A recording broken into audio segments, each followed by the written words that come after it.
Hello students and welcome back to my channel math solutions with rose ma'am.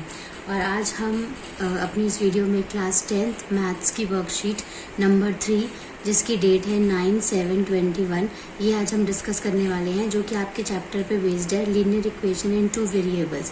ये आपका chapter है जिसमें जो टॉपिक है आज का वो है आपका सॉल्यूशन एंड ग्राफिकल रिप्रेजेंटेशन। तो बेसिकली सॉल्यूशन निकालना है इक्वेशन का और उसके बाद उसको ग्राफ के ऊपर उसको रिप्रेजेंट करना है। ठीक है, तो हम वर्कशीट के क्वेश्चन पे चलने से पहले 2-3 चीज़ें हैं जो कि हम सीख लेते हैं, ताकि जब हम क्वेश्चन पे चलें जो कि हमें ट्राई और सेल्फ में दिया हुआ है तो हमें उसे करने में इजी हो जाए। ठीक है, तो उसके लिए जैसे अगर हम कुछ पॉइंट्स की बात कर ले तो सबसे पहले एक लीनियर इक्वेशन की हम बात करेंगे कि जो लीनियर इक्वेशन होती है वो क्या होती है। ठीक है, तो linear equation in two variables, ठीक है, ये क्या होता है। तो इसके लिए एक स्टैंडर्ड इक्वेशन होती है, वो होती है कि अगर आप ये अज्यूम करें let A B and C are real numbers and A B not both zero, कि दोनों ज़ीरो नहीं है, रियल नंबर्स हैं, तो जो इक्वेशन बनती है वो बनती है A X plus B Y is equal to सी।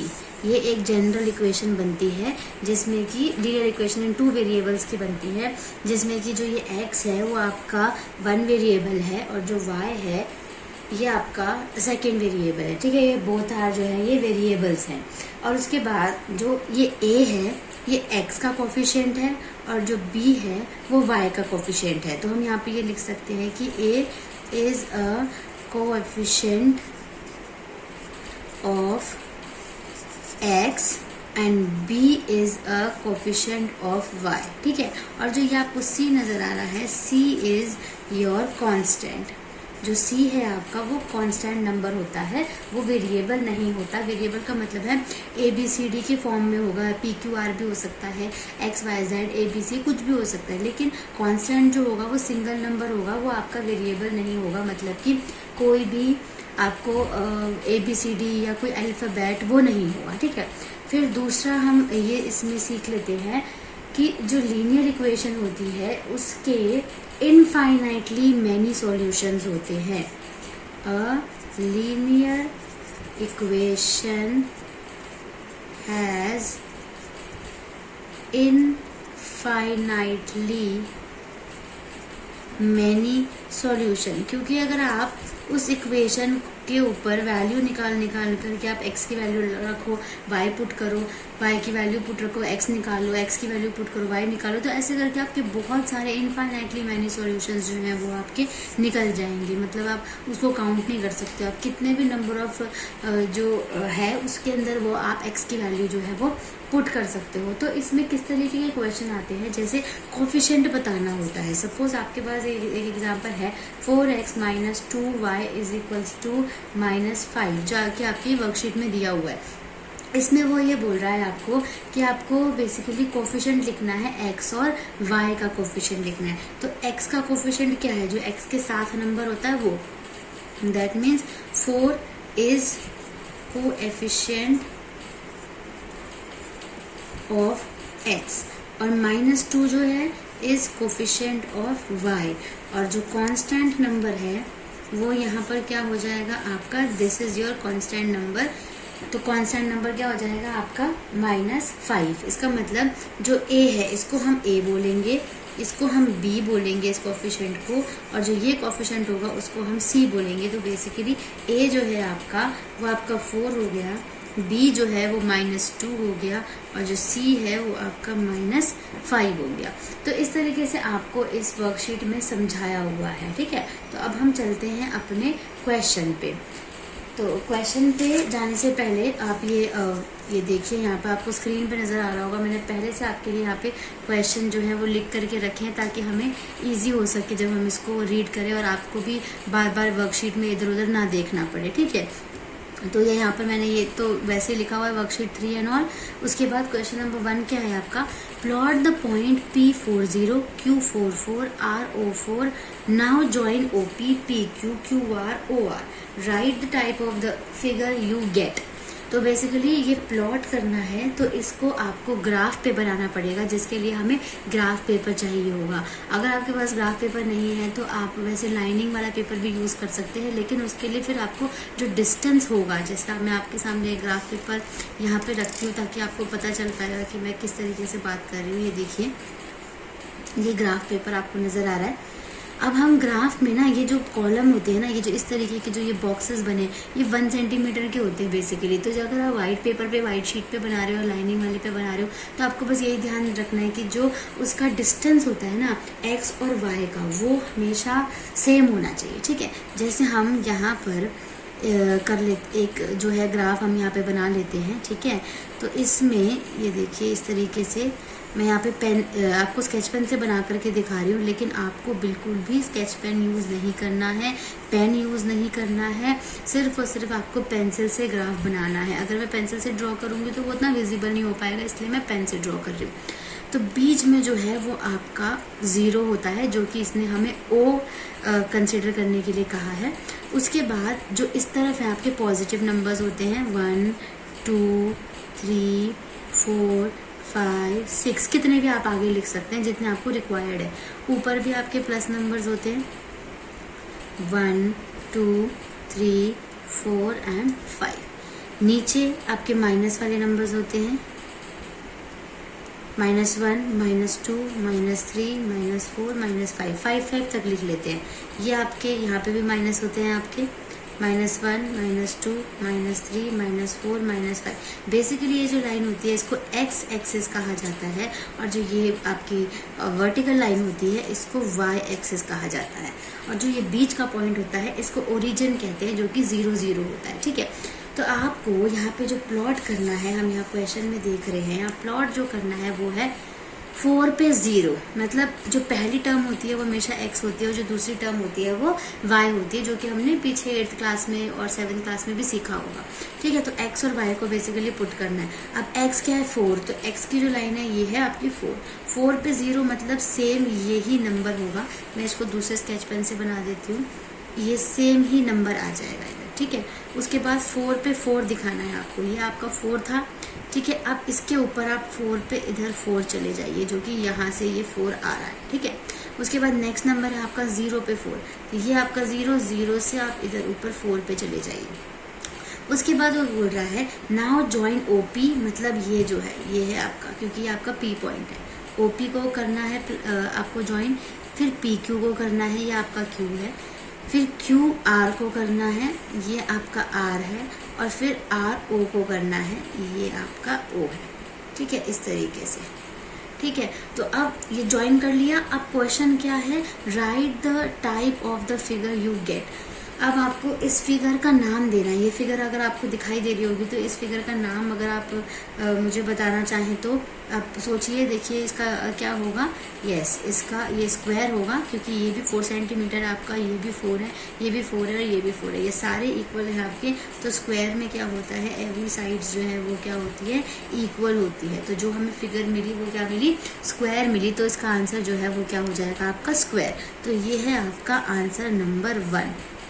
ठीक है, आई होप ये आपको अच्छे तरीके से समझ आ गया होगा। अब हम चलते हैं अपने क्वेश्चन नंबर 2 में, जो कि है हमारा check if -2 1 is a solution of the equation 2x + 3y = -1 और नॉट। ये आपको इक्वेशन गिवन है, आप इस इक्वेशन को पहले आंसर में लिखेंगे, 2x + 3y = -1, और उसके बाद ये जो नंबर है ये आपको पुट करना है। ये होता है पहला वाला is yours x and second one is yours y। तो पहला है x, इसका मतलब x की जगह आपको -2 पुट करना है, और y जो है y की जगह आपको 1 पुट करना है। बाकी एज इट इज़ आपको सेम ही रखना है। अब ये देखिए 2 2 जा क्या हो गया आपका 4, -4 आ गया, प्लस की जगह प्लस, 3 1 जा हो गया आपका 3, और ये -1 की जगह -1 एज इट इज़ आ जाएगा। उसके बाद -4 में से 3 माइनस करेंगे तो 1 आएगा, और दोनों में से कौन सा नंबर बड़ा है, 4, तो इसके आगे माइनस का साइन है तो माइनस आ जाएगा, और यहाँ पे भी है -1। तो अब देखिए ये इक्वेशन इक्वल आ गई ना, इसका मतलब yes it is a solution of the equation. तो इसका आंसर हम सीधा यस लिख देंगे, ठीक है। यस और नो पूछा है तो सीधा यस बता देंगे इसका आंसर। अब हम चलते हैं अपने क्वेश्चन नंबर 3 में, जो कि है what is the constant of the equation -7x + 2y - 15 = 0। आपको कांस्टेंट बताना है। कांस्टेंट भी मैंने आपको पहले भी बताया था, यहाँ पे जब हम ये कर रहे थे, यहाँ पे आपको बताया था कि ये a है, ये x होता है वेरिएबल है, ये भी y वेरिएबल है, और दिस इज योर कांस्टेंट। तो यहाँ पे अगर हम देखेंगे, यहाँ पे ये कांस्टेंट क्या है, ये नंबर है जो कि विदाउट वेरिएबल है। इस नंबर को आप इस तरफ लेके जाइए और आंसर देखिए क्या होगा आपका। -7x + 2y = -15 है। इस तरफ जाकर के क्या बन गया, ये +15 बन गया। तो इसका मतलब जो इसका कांस्टेंट है, जो आंसर है, कांस्टेंट इज योर्स 15। तो 15 जो है वो आपका कांस्टेंट है। नेक्स्ट क्वेश्चन देखिए, how many solutions can a linear equation have. इसका मैंने आपको स्टार्टिंग में जब मैं ये डिस्कशन कर रही थी यहाँ पर, तो लीनियर इक्वेशन के बारे में बताया था, ठीक है। तो यहाँ पे क्या लिखा था, a linear equation has infinitely many solution. तो इसका आंसर है आपका इनफाइनाइटली मैनी सॉल्यूशन, ठीक है। इसका आंसर ये हो गया कि हम कितने भी सॉल्यूशन जो है वो निकाल सकते हैं एक लीनियर इक्वेशन के।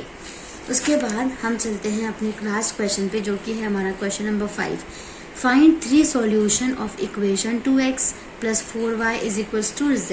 तो आपको क्या करना है, 2x + 4y = z के आपको 3 सॉल्यूशन निकालने हैं। तो पहले तो सबसे पहले क्या करते हैं ना, इसको थोड़ा सा इजी कर लेते हैं। पता नहीं बाकी लोग आपको ये सिखाएंगे कि नहीं, बट मैं आपको ये बता रही हूँ कि इसको इजी करके बहुत आसानी तरीके से हम इसको सॉल्व कर सकते हैं। कैसे, जैसे सब में से 2 कॉमन ले लीजिए या फिर 2 से डिवाइड कर दीजिए। तो ये क्या इक्वेशन बन जाएगी, 2 1 से 2 हो गया आपका, और ये 2 2 से 4 हो गया, एंड 2 5 से आपका क्या हो गया 10। तो अब आपकी ये इक्वेशन निकल गई, जो कि छोटी इक्वेशन है, जिसमें कि x जो है उसका कोफिशिएंट कुछ भी नहीं है। जिसके लिए आप क्या करोगे, x को इस तरफ ही रखोगे लेफ्ट हैंड साइड, और जो y है, y को आप राइट हैंड साइड में लेके जाओगे। +2y है तो इधर जाके क्या बन गया, ये -2y बन गया। अब इस इक्वेशन में हमें वैल्यू पुट करनी है, जिसके लिए हम यहाँ पर एक टेबल ड्रॉ करेंगे। उस टेबल में हम क्या करेंगे, x लिखा, y लिखा। अब आप y की जगह 0 1 और 2 रख करके देखिए, इस y की जगह रखिए। सबसे पहले 0 रखा तो 5 का 5, और ये 2 0 सा क्या हो गया आपका 0। तो क्या आंसर आ गया 5। इसका मतलब 0 रखने पे 5 आंसर आ गया। उसके बाद आप इसी इक्वेशन में 1 रखिए y की जगह, तो 5 - 2 1 सा 2 हो गया, तो 5 में से 2 गया 3। इसका मतलब 1 रखने पे क्या आंसर आ रहा है, 3 आ रहा है। उसके बाद आप 2 रख लीजिए y की जगह, 2 2 सा 4, और 5 में से 4 माइनस करें तो 1। इसका मतलब 2 रखने पे क्या आ रहा है आपका 1 आ रहा है। अब हमारा यहाँ तक तो ये क्वेश्चन खत्म हो गया कि हमने 3 सॉल्यूशन निकाल लिए। ये आपका फर्स्ट सॉल्यूशन है, ये सेकंड है, और ये आपका थर्ड सॉल्यूशन है। ये हमने 8th क्लास में भी सीखा हुआ है। उसके बाद प्लॉट देम ऑन ग्राफ। अब ग्राफ में इसको प्लॉट करना है। तो अब इन पॉइंट्स को मैं आपको ग्राफ पे प्लॉट करना बता देती हूँ कि किस तरीके से आपको ग्राफ पे प्लॉट करना है। तो बेसिकली जो ये हमारा नंबर है, ये नंबर जो है इसको हमें ग्राफ में प्लॉट करना है। तो सबसे पहले आप x एक्सिस और y एक्सिस ड्रॉ कर लेंगे, ठीक है। जो ये तो आपका बीच में 0 आ जाएगा। यहाँ 1 2 3 4 आपका 5 हो गया, 1 2 3 4 एंड 5 हो गया। तो यहाँ पर बस आप इस तरीके से नंबर लिखते जाइए, 1 2 3 4 एंड 5। पहला है 5 पे 0, तो x देख लीजिए, ये x एक्सिस है, ये y एक्सिस है। x आपका 5 पे 0 का मतलब है, मैं दूसरे पेन से ड्रॉ करके दिखा देती हूँ, ये 0, ठीक है। उसके बाद 3 पे 1, ये रहा आपका 3 यहाँ से देखना है, 1 यहाँ से देखना है, ठीक है। उसके बाद नेक्स्ट है 1 पे 2 चले जाइए, 1 यहाँ से देखना है, 2 यहाँ से देखना है। अब वो आगे क्या कर रहा है, जॉइन देम, इनको आप जॉइन कर दीजिए इस तरीके से। स्केल से ही जॉइन करना है, बिना स्केल से जॉइन नहीं करना, ये देखिए। उसके बाद to get a straight line, मिल गई ना आपको स्ट्रेट लाइन। अब इस लाइन के ऊपर आप यहाँ पर ये इक्वेशन लिख सकते हैं, 2x + 4y = 10। तो ये यहाँ पर आपको स्ट्रेट लाइन मिल गई। अगर आपको स्ट्रेट लाइन नहीं मिलती है, इसका मतलब आपने कहीं ना कहीं कुछ ना कुछ गलत किया हुआ है क्वेश्चन में, आंसर में, जिसकी वजह से आपको सही जो लाइन नहीं मिली है। ठीक है, तो अब यहाँ पर हमारी जो ये वर्कशीट की एक्सप्लेनेशन है और ये वर्कशीट हमारी यहाँ पर फिनिश होती है। तो आप इस वीडियो को ज़रूर लाइक कीजिएगा और चैनल को सब्सक्राइब कीजिए ताकि आगे आने वाली वीडियो वो आपको ईजिली उसकी नोटिफिकेशन आ सके। Thank you students.